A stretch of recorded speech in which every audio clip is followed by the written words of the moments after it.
Hello, and welcome to our talk today. This is the latest in the IEA's Big Ideas Distinguished Speaker Series. I'm Jethro Mullen, a senior editor in the IEA's communications team. And here today, we're delighted to have with us Ms. Amina Mohammed, the Deputy Secretary General of the United Nations.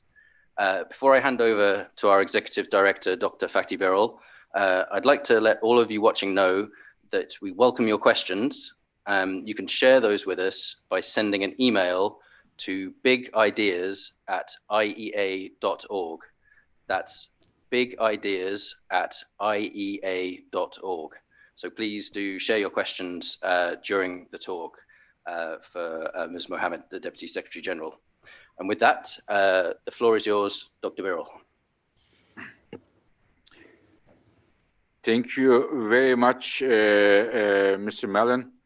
Ladies and gentlemen, distinguished colleagues, guests, thank you very much for joining us today, and a warm, happy, healthy New Year wishes from the International Energy Agency headquarters. I am delighted to welcome you once again to the IEA's Big Ideas Distinguished Speaker Series. Some of you follow us since a long time. We have started this series with the Mrs. Mary Robinson, the former president of Ireland.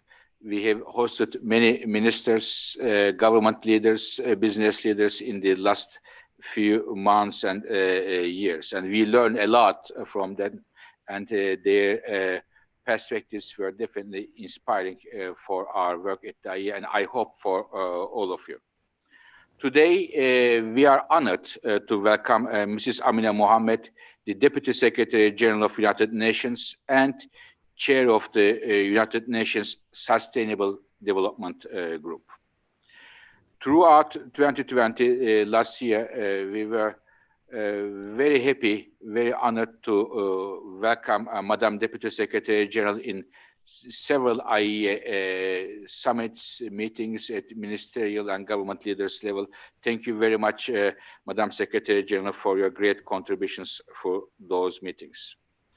Ladies and gentlemen, Mrs. Mohammed will talk on a very important topic today, which is a vision for inclusive and fair clean energy transitions. And I am particularly happy that this year's Big Ideas meetings are starting with such an important topic. Now, we think at the IEA 2021 is a pivotal year for energy and climate change. So I have at least 3 reasons to believe that it's pivotal. Many countries around the world have committed themselves to a net zero emissions in 2050. And I expect very soon others, including some large emerging countries, will follow this group of countries, which make it much stronger. So there's a big political momentum. Second, we expect that the many stimulus packages, economic recovery packages, will put a lot of emphasis on clean energy technologies. It can be solar, it can be wind, electric cars, batteries, and others. And this will give a strong push to the further penetration of clean energy technologies, inject a lot of money in the right direction. Third reason I want to say why this year is a pivotal year is that we have a crucial climate leaders summit in Glasgow in November. A very important meeting bringing the world leaders hope to come up with a very firm commitment from the key members, hopefully all members of the international community. Of course, putting the target is something, but implementing them is another thing. And it is the reason as International Energy Agency, we are very keen to work with those governments, with those countries to put the right energy policies to reach those targets. As I told my colleagues at the IEA, we are over 300 renowned worldwide energy experts here. I told them in September, we have this year as of September, 3 important targets: to lead the global clean energy transitions, to lead the global energy transitions, and to lead the global clean energy transitions. And I am very happy that at the request of the COP26 presidency, last Monday, only 2 days ago, we have announced that we are preparing world's roadmap to net zero emissions by 2050. And we hope that this will provide the important basis for the world leaders to come up with some good outcome in Glasgow. Now, we are very lucky today to have a leader, a strong leader, and the influential voice of such important aspects to share her views how we can look at the implications of clean energy transitions in terms of its fairness and being just. I have heard several times, Madam Deputy Secretary General, every time I heard, definitely she put a strong emphasis on that, and rightly so. She is definitely the leader in this context. Madam Deputy Secretary General, before being appointed to her job, she was served as a Nigeria's Minister of Environment, a very important job in a very important country. Throughout her career, Mrs. Mohammed covered several important roles, but I am pleased to see and read in her CV that she shared her career by working on the design of schools and clinics in her own country. A very important task as well. So, Madam Deputy Secretary General, I am thankful to you for accepting my invitation and being with us today. Me, my colleagues in the IEA, our member governments, and thousands of followers around the world, we are all looking forward to hear your wisdom, hear your words, Madam. Thank you very much. Thank you so much, Dr. Birol. It's a real pleasure to be here with you, and yet another opportunity that you provide for us to really socialize what is possible with the energy transitions and the work that everyone is doing towards it, all within frameworks that, you know, quite frankly, we have on the table. We just need to lift them and make them happen at the country level in the lives of people. So distinguished guests, colleagues, friends, and in particular, I want to talk about the next generation, because I think that the intergenerational transition to our young people is going to be critical for both the sustainability and success of the investments that we make today for tomorrow. Thank you for, again, you know, hosting what is a big ideas session. I hope that I can contribute a few reflections that can help generate more ideas, more solutions to try to do at scale and with the sense of urgency, the investments that need to be made in the energy transition. It is a year that we have enormous opportunity, having survived 2020. I think we are digging deep this year to know that while COVID didn't stop climate change, what we did have is an awful lot of time to come together with the tools, with the instruments, with the constituencies that we have to try to find a way to end the war on nature and accelerate our work towards the SDGs. But in particular, COP26 is a destination for us this year that is incredibly important. We heard yesterday, and it was pleasant to hear you too, at the One Planet Summit that was convened by President Macron, really showing us the climate catastrophe in the Arctic and what we saw there, but the impacts in Africa and how that really landed. And it was further, I think, underscored by the opportunities that need to be taken up now as we had the event around the clean energy session, reinforcing that it is now that we need to make the investments in the response so that we can actually meet the Build Back Better challenge that we have. We all know that we're not on track to achieving SDG goal 7, I think in its targets, and certainly the indicators are showing us that we are not on track. It's been exacerbated by the step back that we've had to have in investments on energy transitions. So we have our work cut out for us. And in very concrete terms, that we have 789 million people still accessing basic access to electricity, 2.8 billion lacking access to clean cooking solutions, another 4.2 million premature deaths that are caused by air pollution each year, and 90% of which are in developing countries. We've still not managed to bend the curve on the temperature rise to the limit of 1.5 degrees. And for a big part, this is about fossil fuels. And so I think that some of the big issues that we started to take up and that you've seen the SG speak to over the last year will continue to be a focus of the engagement that we have in providing solutions and alternatives, and to be on the right side of history as you think your investments through in big business. Some of the reflections I'd like to share around 4 areas. I mean, first, I'd like to say that the energy transition can be done, but it needs to be done now. I think we have got enough in terms of the instruments, the tools to avail that. We need political leadership, but we also need a shift in the way investments will come. And I think that, you know, sometimes the question which people often find may seem absolute common sense. What is your energy mix? Just that question to a government is important, because once they have defined it, then they can begin to talk about how far they are away from these transitions that we are speaking about. And so, again, today we've got the technology. We know that it is cost competitive and it's creating 3 times more jobs than fossil fuels. So when you put that case up, what's the mix? What is the transition to get us to a greener economy? You need to put the incentives there. And I think now we have that information and we should have that conversation in tandem.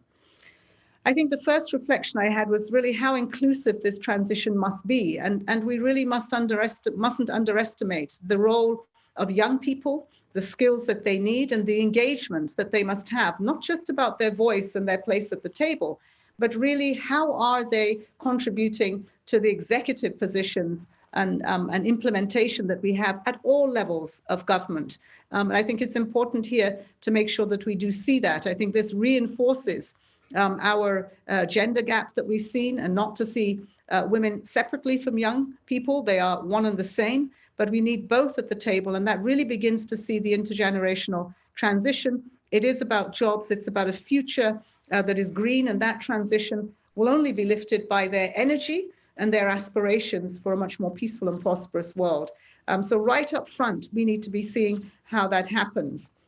The COVID recovery is a lifetime opportunity for us to begin that transition with a big sense of the renewable transitions, the renewable energy that we speak to, and the transitions that are an imperative, that we encourage countries in those plans to rethink their energy strategies and how they can develop a comparative advantage.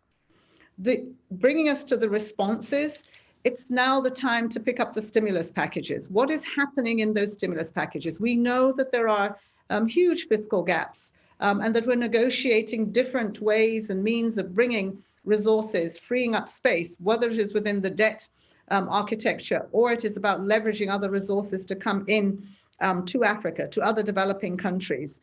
We need to see up to 25% of stimulus budgets in renewable energies. We know that this can drive localization up to 30% of the related value chain and drive greater energy security. And this is important for many countries who are trying to ensure they're still shoring up their economies, growing them, and ensuring that they are more inclusive. I can speak to my country. We've taken an advantage of lower oil prices in Nigeria caused by the pandemic. It gave us a political opportunity to eliminate the subsidies on fuel and then to find a way to bring those gains that we've had into the medium-term planning, so that when we talk about the net zero goal that we are trying to achieve, it is here and now we still have to start making the investments in the NDCs and in the energy transitions. So yes, have the opportunity of not only the stimulus packages, but that we can remove subsidies as well and channel them. In real terms, in Nigeria, this will mean powering 5 million households by 2023. That's not at the end of the SDGs decade in 2030. It's actually brought it forward to 2023. So again, realizing the opportunity sooner rather than later. We've also seen the number of jobs that this creates. Every government is concerned about jobs, and particularly for youth, as we see a large cohort of young people, not necessarily with the right skills, but with that education that they have, we can reskill, we can retool. And seeing in India over the past 8 years, bringing electricity to over 340 million people has seen a 5-fold increase in workers employed in the renewable energy sector. So how do you, dream those jobs into reality in that transition? The third is an important issue around funding. Funding that needs to flow to renewables. We need to see economic diversification and just transition programs, being much more creative with the green bonds and other instruments that advance sustainable energy access for all. So real conversation around what the financing frameworks leverage and allow us to access in different types of markets, and bringing the private sector in to this conversation. The last, I would say, but certainly not the least, it's important that today we are in a land of ideas and solutions. It's amazing that bringing, academia, research, business in, and young people into this is, and co-creating with ideas and solutions to the energy transition has shown us a number of things that are working, investments that have been worked. But we need to put a little bit more emphasis on the incentives and the opportunities of the scale at which this has to go, and urgency. A number of innovations, I think, that are well worth perhaps underscoring. Blockchain for distributed renewable energy. In Lebanon, this has been a huge lift for what is a very difficult situation when the Lebanese electricity sector is faced with many challenges. The solar currency exchange, another opportunity in Moldova, where we are seeing purchase of solar cells through the South African-based Sun Exchange. Grassroots energy, turning waste into progress. The system of bio, which again here is looking at pollution, and it is again a focus on the cook stoves. And in many cases, you only have to see this to know this does affect lives, and mostly women and children. Renewable energy as a currency, we're seeing a young people, again, the Innovators Program, for which we are seeing the opportunities and how it has become extremely popular in Brazil, a market that is still largely inaccessible. But again, the project is creating a system between credit unions, technology, and clients. And then the Green Stream, a digital project in Denmark, giving the opportunity to clients and consumers to adopt greener habits. These ideas, they are already seeded, but they need to be fertilized. We need to grow them. And the best, I think, partners in this, and I will continue to talk about it, will be young people. The convening that you and IEA have to help people move with these ideas at the country level, and to bring resources and support to initiatives at scale. And as I said, we continue to focus on the urgency. We don't have the time. We have picked a fight with nature. And certainly we're going to have to make peace.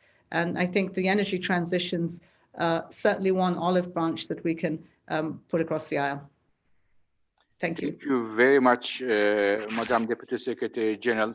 This is excellent. You frame this very critical issue of fair, clean energy transition with 4 important dimensions here. Now, picking up a couple of points you mentioned, I mean, the example you gave about the emphasis you put on the sustainable recovery. We know that many countries have put stimulus packages and more to come, including the United States, the largest economic power of the world, and the other countries around the world are going to put trillions of dollars in the market, inject trillions of dollars. How optimistic you are, Madam Deputy Secretary General, that these stimulus packages will include incentives for clean energy transitions? Well, I think first and foremost, we've started to see the signals where leaders from economies that have had the advantage of trillions of dollars into their stimulus packages taking up the commitment to net zero. That's a very big challenge that we were facing just a year ago, but within the most difficult year, we've seen over 62% of global CO2 emissions where countries represent that committing to net zero. So that's a good signal. It means then the signals for shifting investments will need to go that way. Now, how we can tie these to the stimulus packages, clearly they will have to have plans for that. And I think that we've begun to see that as the concept of net zero has taken shape as a goal within Europe, within the United States, that we look forward to rejoining the climate Paris Agreement. But I think what is more important is that how do we help developing countries leapfrog this and begin to make this in their own stimulus packages? We've seen many commitments, but the resources are not there. And so as we look at the fiscal challenge, the negotiations around the debt relief or the debt standstills, that needs to be better coordinated with the opportunities of the investment in the sustainable energy transition. They are there in stimulus packages, we've seen them, but you've got to lift them out of those packages into very real implementation. So we see that as an opportunity of freeing up space, but we also need to encourage the private sector to make those investments. And here, this is where we need countries to go beyond, perhaps to use the public sector to leverage that and to de-risk some of these environments and to see the opportunity of an investment today against the recovery tomorrow. The world has to recover together. If it doesn't recover together, there will be many that will be left behind, and mainly they will be in developing countries. So it cannot be one side alone, but it also cannot be one size fits all. Every economy has that just transition, and that just transition we must understand better. And so the strategies and the plans for investment must recognize them and be more responsive. Thank you very much. Now, one question, there are a couple of questions, in fact, several questions coming to you from our followers, but if I can take one more issue, because you mentioned Nigeria and the elimination of the need of the elimination of fossil fuel subsidies there. As International Energy Agency, almost 20 years, we pushed this need for elimination of fossil fuel subsidies for the sake of leave aside the environment for the government's budget. It's a burden on the government's budget, those subsidies. And when we look at the reality, it doesn't protect the poor, it protects the rather mid and higher income levels. So what is your advice to government leaders who have fossil fuel subsidies, how they can eliminate, phase out those subsidies? It should be from one day to another, this is gradual.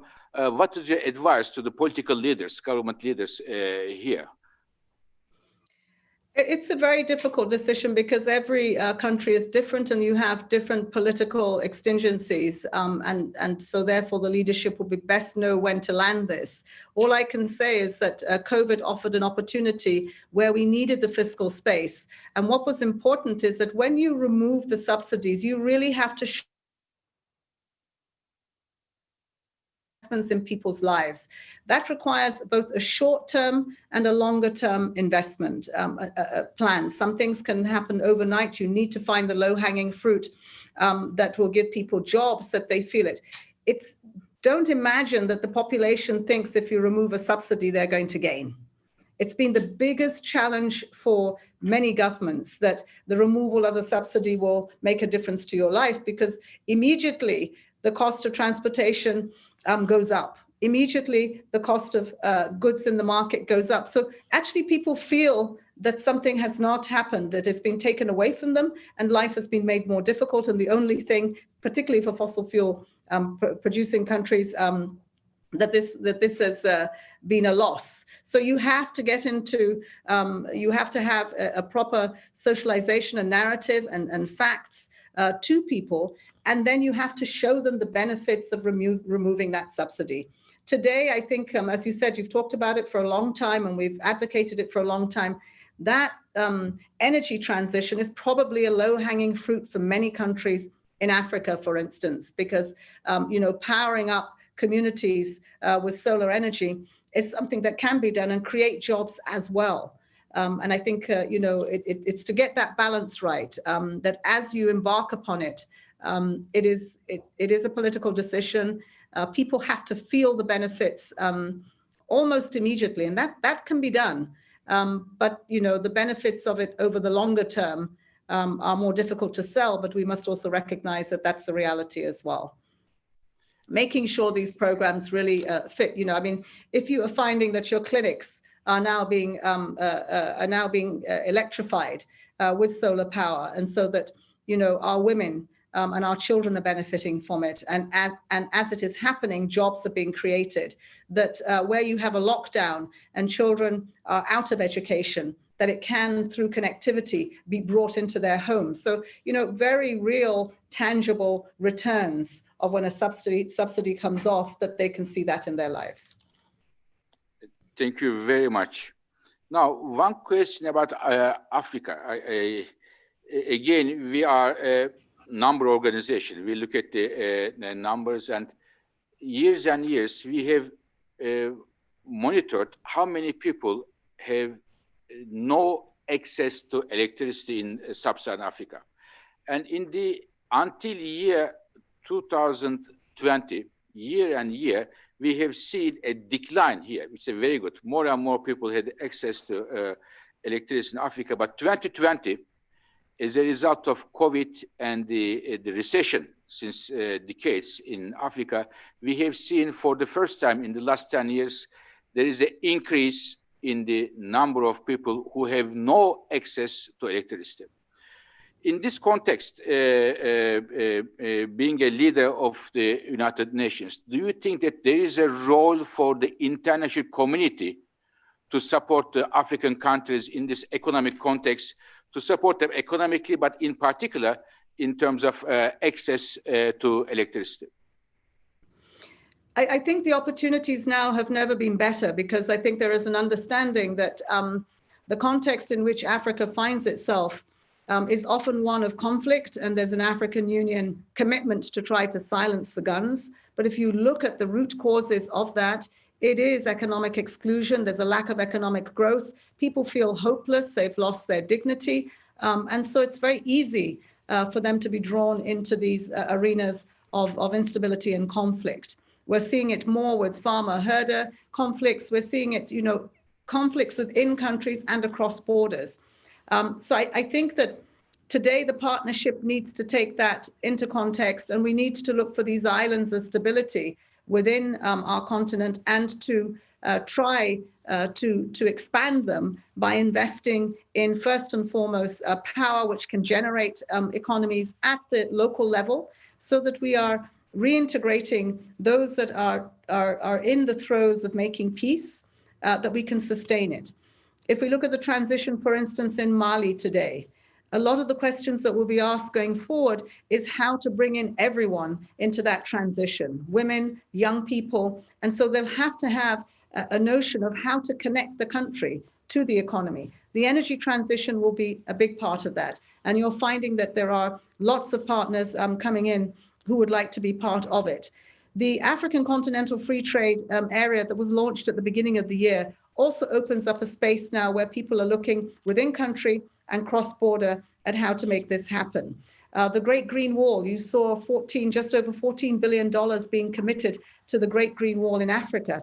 It is not new. It has been there for a couple of decades.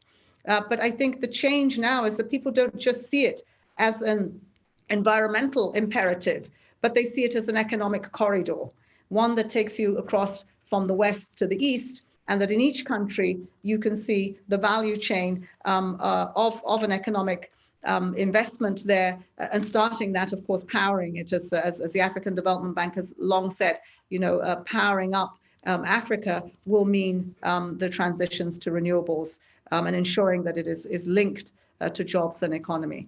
So there are, I believe, the opportunities for international partnership. I think we have to better structure some of the instruments to finance this. We've seen the green bonds, we've seen SDG bonds, and I think the more we have of these different instruments that can respond to different environments within Africa, the better chance we have of succeeding. Thank you very much, Madam Deputy Secretary General. One question from our followers, if I can summarize, it's a long one. United Nations celebrated its 75th anniversary, and congratulations, first of all, for this. And I think it is beyond energy. Are you sitting on that chair as a leader of the United Nations? Leaving energy aside, are you hopeful, optimistic about the international collaboration among your member countries? I know it's a difficult question, but it is always difficult. But I think my comfort and my enthusiasm comes from the resolution that the member states put for the 75th anniversary that really talked about a common agenda for the United Nations that would become much more responsive, lifting the decade of action for the SDGs, but being really clear that climate action is a necessity and a prerequisite for us really making that, repositioning ourselves, if you would, to make sure that we deliver to the world many more opportunities than perhaps one has seen before. Inequality has been one of the biggest issues that we've had to address. And this was central in the resolution for us to try to make sure that it is at the center of that common agenda that we would like to roll out. That process has started. You'll have heard the SG talk about a much more inclusive United Nations, one that goes beyond member states, because we understand that it is not only a government that would need to lift the challenges of economic prosperity that are inclusive in their countries. It requires business. It requires the people themselves and the different constituencies that we find them.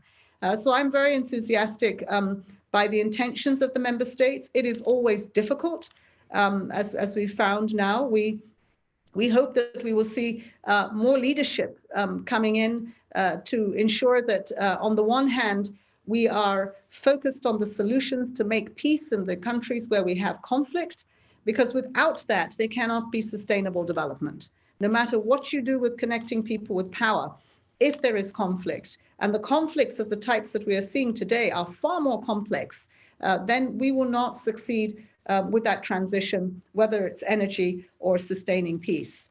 So I'm as I said, enthused, but there's a big job for leadership in the world today. And we're ready and able, I believe, to try to make that work and to support countries to get this done. Thank you very much. Another question from me to go back to our followers. One of the topics I know, which is very close to your heart, and it's a key priority for the IEA as well. You mentioned the role of youth here, but also looking at the role of women in the clean energy transitions. How do you see the role of women to be a part and a driver of the clean energy transitions? What role do you think there, and what we all need to do in order to push this agenda stronger?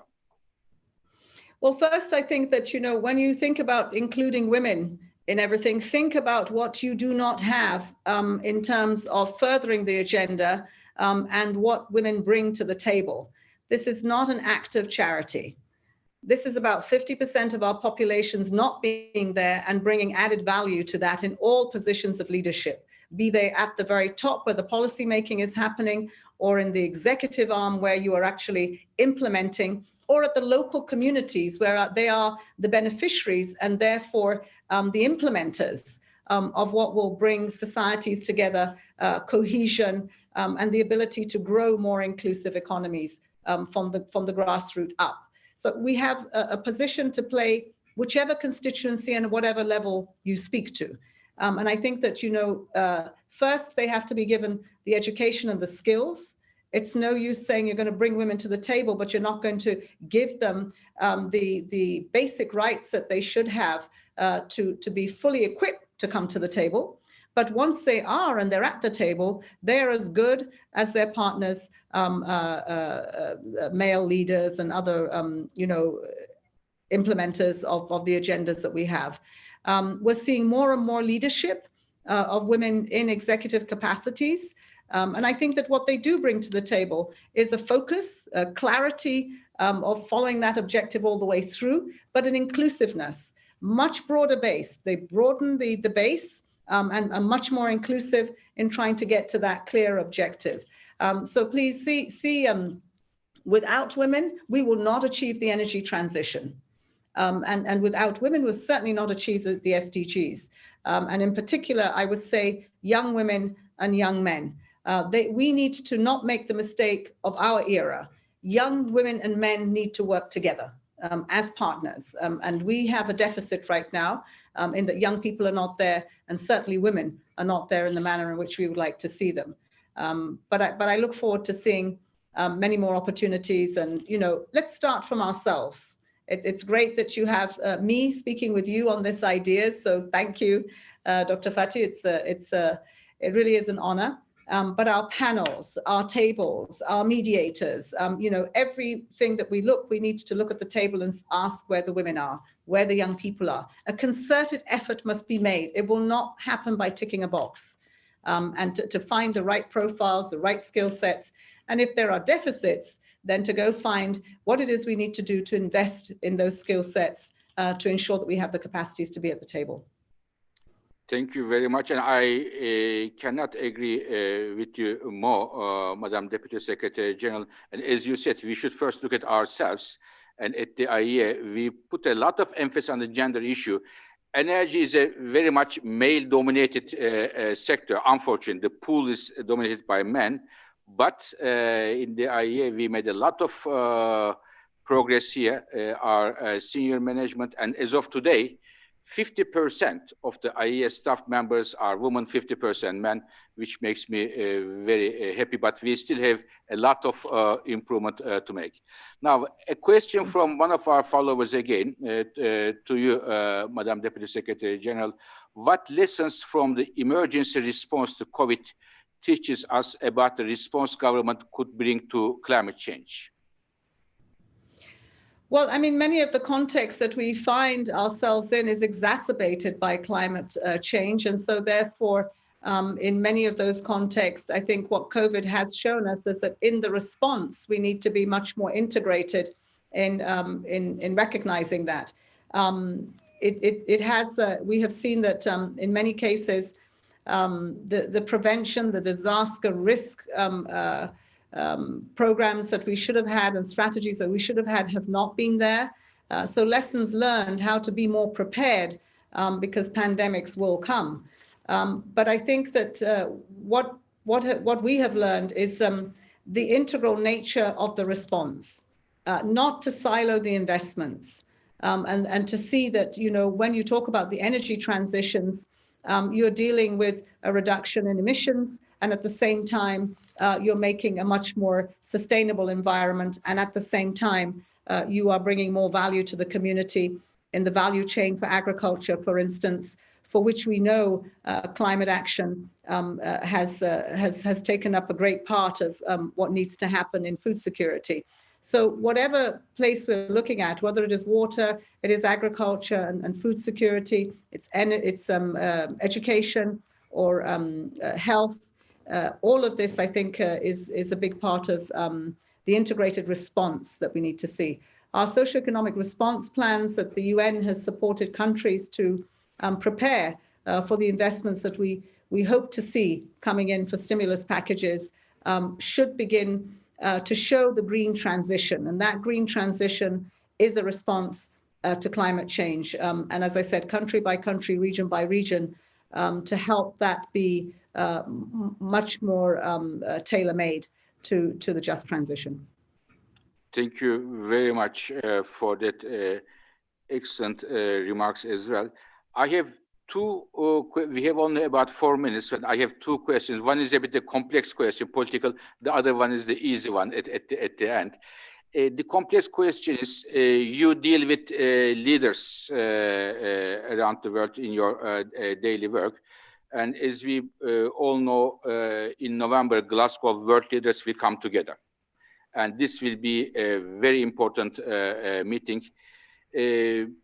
What would be your advice to those world leaders coming in Glasgow from Americas, Africa, Asia, and the others to come up with a decision, with an outcome which is good for our planet, for our youth, for all of us. What would be the advice you would give to those government leaders? I know it is not an easy question, but with your wisdom, I would like to, I would be very happy to get your point of view there, Madam Deputy Secretary General. Well, I think the first thing to say to leaders is that the expectations are very high. People expect to see leaders take their commitments and deliver them in real ways, in improving the NDCs, in us having a full commitment to the net zero coalition that we are building, and that in all the meetings that we have between now and Glasgow, that we are continuing to build the alliance to make Glasgow happen. And there are many issues there. The financing must be one that we see. The 100 billion that we speak about is really the handshake for that commitment from developed countries to developing countries, that we are serious about the investments that need to be made in just transitions and climate action. And that requires leadership to come together to do exactly what they did for Paris, but to do this for Glasgow. So again, you know, building the alliance to make sure that the leadership walks the talk. It is difficult, but in smaller groups, in bigger groups, the opportunities are there. There are conventions that we hope, conferences that will be held this year, Kunming in China on biodiversity. We did not meet those biodiversity targets in 2020. We have the opportunity to reset and to build them. They have a great role to play in those targets in the outcome of COP. But I think, you know, let's focus on the mitigation. Let's focus on more resources for adaptation, and let's focus on making the green transition a reality sooner rather than later.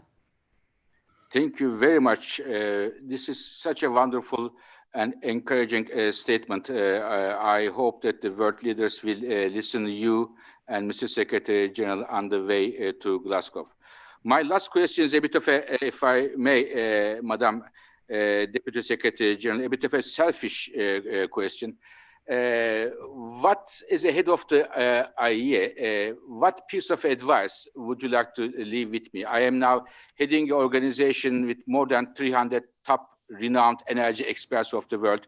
We put the clean energy transition at the heart of our work. What piece of advice would you like to give it to me as a very able and experienced leader in the international arena? Well, you know, the expertise of IEA has never been more needed than today. And the scale at which you will have to respond, you too will have to partner to find a way of supporting countries in trying to make sure that those plans are realistic. And those plans themselves are in sync with what it is possible for the what our investors are looking for. So there's one thing to have a plan that wants to reach the moon, but there's another one to sell it to those that are going to give you the fuel to do so. And I think that that needs to come together in terms of partnerships of the aspiration, but also the reality check that there's very practical steps that you need to do this.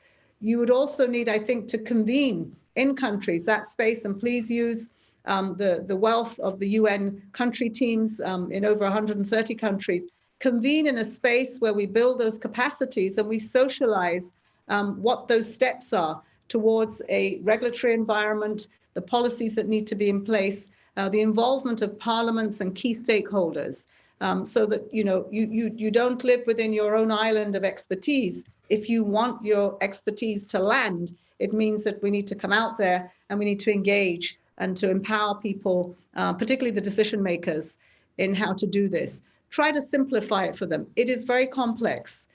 Simplify it so that there is a engagement of can do and that you can co-create together with our countries. Thank you very, very much for this great advice and offer of support, Madam Deputy Secretary General. and also for this wonderful 45 minutes for our agency, for thousands of followers and our government leaders following us. Ladies and gentlemen, this was another Big Ideas series of the International Energy Agency. As I said before several times, we are determined, IEA is determined to lead the global clean energy transitions with all of us together. And in that respect, please allow me to thank Madam Deputy Secretary General for sharing her very precious time with us today. And I wish all of us, once again, a happy and healthy New Year. Thank you very much. Thank you very much. Thank you.